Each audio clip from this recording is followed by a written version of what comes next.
Hello friends. आज हम बात करेंगे कि अगर आपके न्यूबॉर्न बेबी का वेट कम है तो आपको बढ़ाने के लिए क्या क्या करना चाहिए। बट सबसे पहले हम ये जानेंगे कि आइडल जो नॉर्मल वेट की रेंज होती है वो कितनी होती है, और जो न्यूबॉर्न बेबी के वेट कम होने के पीछे जो कारण है वो क्या क्या है। तो चलिए आज का ये वीडियो शुरू करते हैं। अगर आपका अभी अभी न्यूबॉर्न बेबी हुआ है तो आपको सबसे पहले कॉन्ग्रेचुलेशंस, और आपको टेंशन लेने की ज़रूरत नहीं है क्या उसका वेट बहुत ज़्यादा कम है, क्योंकि कई बार ऐसा होता है कि हमें पता ही नहीं होता है कि बच्चे का नॉर्मल वेट रेंज कितनी होती है। तो सबसे पहले मैं ये बता दूं कि अगर आपका बेबी 2.5 किलो से लेकर 4 किलो के बीच में फॉल करता है तो आपके बच्चे का वजन बिल्कुल नॉर्मल है, और आपके बच्चे का वेट लोअर बर्थ कैटेगरी में नहीं आएगा। अगर आपके बच्चे का वेट 2.5 किलो से कम है तो आपके बच्चे लोअर बर्थ वेट पे है। तो सबसे पहले ये चीज़ क्लियर हो गई है, क्योंकि क्या होता है कि हम लोगों को लगता है कि 2.5 किलो का बच्चा है तो वो भी लोअर है। बच्चा तो 3, 3.5 या 4 किलो का होना चाहिए, वही हेल्दी हेल्दी बच्चा होता है। जो बच्चा 3 किलो से कम होता है वो पतला दुबला है या लोअर बर्थ है। मैं भी पहले यही सोचती थी। जो मेरा बेटा है वो 2.75 किलो का पैदा हुआ था, और जब 7 डेज निकले उसके बाद उसका वेट काफ़ी कम हो गया था। मतलब होता क्या है कि जैसे ही बच्चा पैदा होता है उसके बाद 7 दिन के अंदर उसका वेट गिरता है। जितना उसका वेट होता है उसका 10% वेट अगले 7 दिनों में गिर जाता है, जो कि नेक्स्ट हफ्ते वापस गेन कर लेता है, और 2 हफ्ते बाद वो जो एक्चुअल वेट पे वो पैदा होता है वही वेट वापस उसका आ जाता है।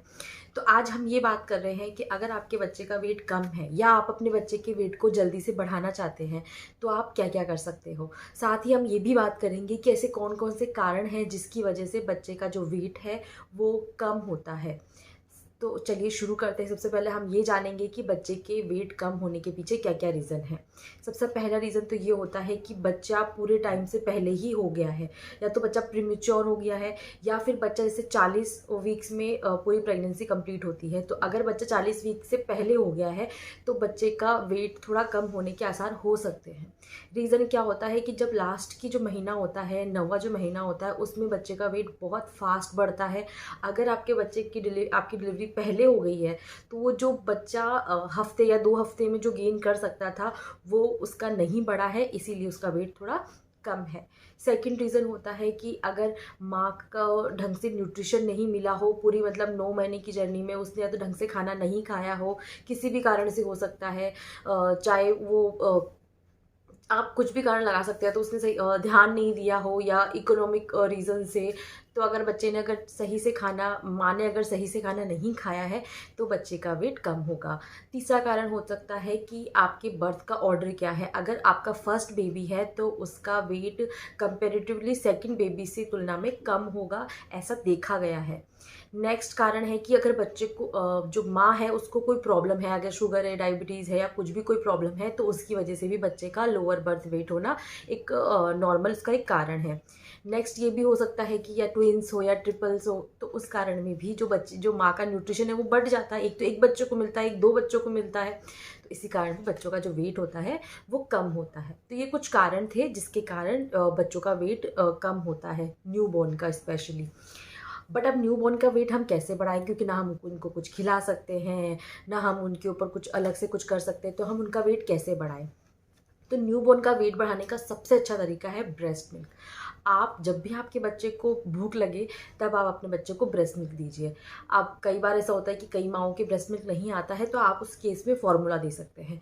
फार्मूला इसलिए देते हैं, और गाय भैंस का दूध इसलिए नहीं देते हैं क्योंकि जो गाय भैंस के दूध होते हैं उनमें कई सारे न्यूट्रिशन नहीं होते हैं, और जो फार्मूला होता है वो बिल्कुल माँ के दूध की तरह ही वो लोग कोशिश करते हैं उसको आर्टिफिशियली तैयार करने की। जो भी माँ के दूध में गुण होते हैं वही कोशिश करते हैं फार्मूला में डालने के लिए। बट जो माँ का दूध है वो सबसे बेस्ट होता है। आप अपने बच्चे को हर 2 से 3 घंटे में फ़ीड कराइए। जब भी आपका बच्चा डिमांड करे फ़ीड की तब ज़रूर कराइए, क्योंकि हर बच्चा अलग होता है। कुछ बच्चे ऐसे होते हैं जो बहुत बार बार मांगते हैं क्योंकि उनका वो सही से पेट नहीं भर पाते। कुछ लोग बच्चे होते हैं तो काफ़ी टाइम बाद मांगते हैं। तो जब भी आपका बच्चा दूध की डिमांड करे तब आप बच्चे को दूध पिलाइए। सेकेंड चीज़ होती है कि आप अपनी जो माँ की डाइट है वो बहुत अच्छी कर लीजिए। जितनी अच्छी माँ की डाइट होगी उतना ही अच्छा बच्चे के दूध बनेगा, क्योंकि जो माँ खाएगी वही गुण दूध में आएंगे। तो आप माँ की डाइट अगर अच्छी हो जाएगी, इसमें प्रोटीन की मात्रा अच्छी होगी, उसमें सब फाइबर सब कुछ अच्छे होंगे, विटामिन, तो बच्चा ऑटोमेटिकली वो चीज़ें बच्चे को मिलेगी। तो आप अपनी माँ की, या जो अगर आप माँ है तो आप अपनी डाइट अच्छी कर लीजिए, ताकि अगर आपकी डाइट अच्छी होगी तो जो आपका न्यूबॉर्न बेबी है उसका वेट बहुत जल्दी बढ़ेगा। तीसरी चीज़ जिसका कि आपको ध्यान रखना है वो है ब्रेस्ट फीडिंग में आपको किस चीज़ का ध्यान रखना है। ब्रेस्ट फीडिंग में क्या होता है कि जब भी आप अपने बच्चे को फीडिंग करवाते हो तो शुरुआती जो दूध होता है वो बहुत पतला आता है, और जो बाद वाला दूध होता है वो गाढ़ा आता है।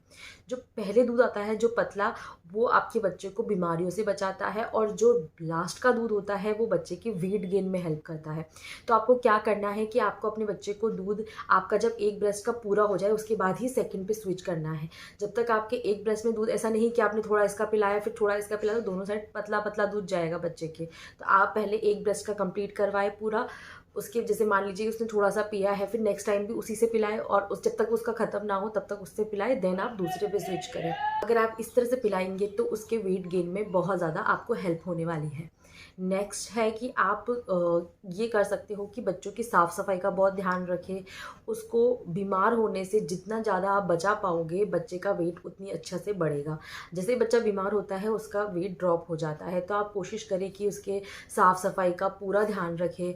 जो भी आप कपड़े पहन रहे हो उससे एक लेयर ज़्यादा अपने बच्चों को पहनाएं, ताकि वो बीमार ना पड़े और उसका वेट हेल्दी तरीके से बढ़ पाए। नेक्स्ट है कि आप वैक्सीनेशन टाइम पे करवाओगे तो आपके बच्चे का जो वेट है वो बढ़ता रहेगा, क्योंकि उसको कोई प्रॉब्लम नहीं होगी। तो आप अपने बच्चों की वैक्सीनेशन भी टाइम पे ज़रूर लगवाएं। तो ये कुछ टिप्स थे जिससे कि आप अपने न्यूबॉर्न बेबी का वेट बहुत जल्दी इंक्रीज़ कर सकते हो और बहुत हेल्दी मैनर में इंक्रीज़ कर सकते हो। और सबसे मेन जो चीज़ है वो है कि आपको time to time medical advice लेनी चाहिए डॉक्टर से। आपको जब भी आप डॉक्टर के पास जाए वैक्सीनेशन के लिए, तब उनसे पूछे कि मेरे बेटे का वेट क्या है, उनसे पूरा चेकअप करवाए बच्चे का, तो आपको काफ़ी चीज़ें वहाँ क्लियर हो जाएगी। अगर किसी चीज़ की कमी होगी तो डॉक्टर आपको उसी टाइम बता देंगे। तो ये कुछ चीज़ें हैं, अगर आप इन चीज़ों को फॉलो करोगे तो जो आपका न्यूबॉर्न बेबी का वेट कम है वो ज़्यादा हो जाएगा। मान लीजिए कि आपके बच्चे का 2.5 किलो ही वेट है, बट आपको गोलू मोलू चाहिए, तो आप इन सब चीज़ों का ध्यान रखोगे तो आपके बच्चे का वेट जल्दी जल्दी ज़रूर से बढ़ेगा। अगर आपको ये वीडियो थोड़ा बहुत भी अच्छा लगा हो तो प्लीज़ लाइक कीजिएगा, सब्सक्राइब कीजिएगा और शेयर भी ज़रूर से कीजिएगा। Thank you.